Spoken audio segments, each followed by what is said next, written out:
Hey, welcome to Truth Tuesday with Pastor Josh. Truth is the true and actual state of a matter. It is conformity with fact or reality. It is verified. It's the real deal. Let's look at what that means today on Truth Tuesday. Hello, everyone. Welcome to the podcast today as we continue the book Unoffendable by Brant Hansen. And so we're in chapter 22 today, which is entitled, Here's the Part Where I Talk About Some Danish People, which I have to appreciate all his titles. They're quite unique, and there's usually a point to them. So he begins the chapter by talking about the movie, Babette's Feast. I don't know if you've ever seen it. I haven't personally seen the movie. That's kind of set in a Danish fishing village. And then there's this woman, Babette, who ends up throwing a feast, which is why it's called Babette's Feast.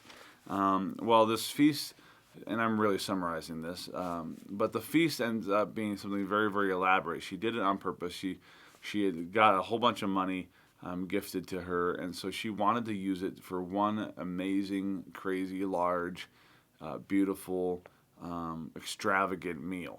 Okay, and Brant describes it as her entire lottery winnings gone for one meal, for one magnificent, mind-blowing blessing.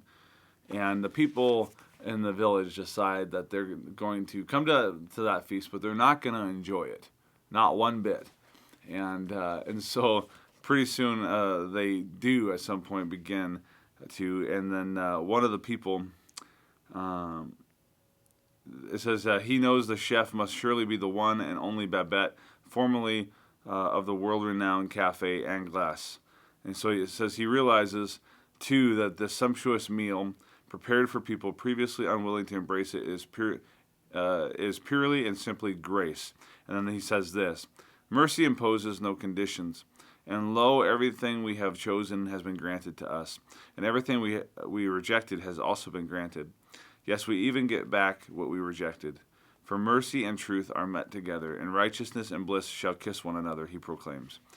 And then Brant says it's such a beautiful story of God's grace that he would encourage us to watch it. He says, it takes a childlike humility to embrace the love of God, to realize how unfair it is, and then add quickly, but I'll take it. Have you ever thought of grace that way? That it's unfair, but in that moment you decide that you're going to take it? I think many times we spend the rest of our lives, in our faith, trying to, not taking it as quickly as we should. Almost like we keep resisting it sometimes in our lives. And so he's encouraging us to readily accept it. He goes on, he says, living in humility is refreshing. It's also incredibly difficult at times because it means trusting, really trusting. And so he spends quite a bit of time just talking about grace and what that looks like. He says, if we're insecure in our own position with God, there's no way we can begin to relax, not even for a moment. We simply must be vigilant. So we have a choice, be offended by Jesus himself or embrace the breathtaking unfairness of the kingdom of God. The unfairness of it all is exactly what the older jealous brother was complaining about in Jesus' story about the prodigal son. There's something in us that wants our salvation to come through us. We don't like being on the sidelines while someone else wins the game. Oh my goodness, that is so true, isn't it? And so we really need to remember that many of us would rather go down on our own terms than be humble. It's that simple, and it's tragic. And so Brant really is encouraging us. He says, humility is a huge part of being unoffendable.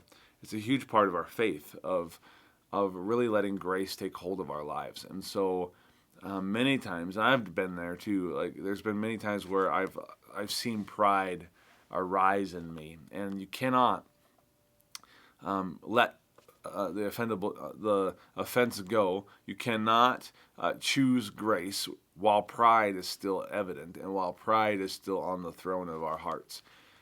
Because there's a part of us that when somebody does something to us, there's a part of us that when pride arises, that says, how dare them do that to me? And that's not of Christ. I mean, look at how Christ was treated, yet he responded with love. And it's because he was humble, right? He was the humble king. And so we need to be able to take the same attitude.